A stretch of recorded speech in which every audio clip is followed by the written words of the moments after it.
Most of the time it's my way to the studio when I'm on my bike or on the underground.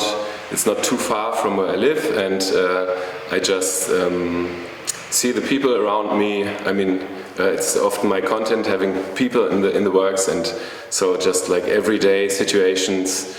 It can also be when I'm in the studio, I'm a little bored, or I'm I don't know, done with winter time, which is a long time in Berlin. So I think of more beautiful places like swimming pools in the summertime or the seaside. So yeah, that's also quite emotional sometimes, what starts the work. And sometimes just a combination of colors I saw. So it can be like, it's a wide range of triggers. Water gives you the opportunity to, for example, cut bodies in half or just show one leg sticking out without explaining too much or giving too much of a mystery, like, okay, everything's possible in painting, but why is there a leg in this painting? But if it's blue, everyone would suddenly realize, it's water, someone's just sticking his leg out, it's nothing metaphysical or very, I don't know, philosophical or bloody, like someone got cut in pieces. It's just the water. So I like simple explanations.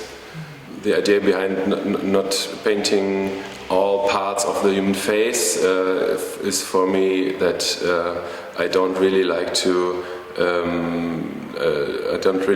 see faces in paintings, because they would just stare at you, follow you, and in the same time it can get boring quite quickly, I think. So for me it's nicer to being able to let my view float around in the painting, and whenever there's a pair of eyes, I'm always like a magnet, I'm connected to these eyes. So I just like to leave it a little bit more open. So in the same time it gives everyone more of a possibility to relate him or herself to the work, because it's just the shape of a face and the color of a face, and then it's easier for you to let yourself be the one, or let someone you know be the one. Figuration, abstraction thing, of course it's about painting in first place, although I have all these stories behind and moments in my work, it's still painting, and what I think about most is actually how the colors work together, how they touch each other, how the surface is handled, how the whole thing works in the end. It doesn't have to be that every single finger or eye, as I said, or hair in the face or something is being painted, but it's more about that the whole thing should be working as an artwork, as a painting. I think it's because it's quite pure. I really like to discover human figures in paintings myself. I once discovered that myself when I was in the museums, and I was always happy with these paintings with people in it, because I could somehow relate to it, and leaving them naked gives me the opportunity to leave it a little bit open, from which period of time in history probably also this painting could be, so I can play around a little bit with that. So there are paintings from people which are like thousands of years old, and there are some, so it can also be like very old or very new, and I try to give it like a more modern or contemporary hint in terms of colors, for example, or how I work with colors and the surfaces. It's always a challenge for me to find new ways to express what I'm doing, and it's super interesting for me to translate what I learned and discovered and evolved in my painting to transfer that into different materials, like for example the ceramics, which are often, in my eyes, like they just stepped out of my paintings, for example.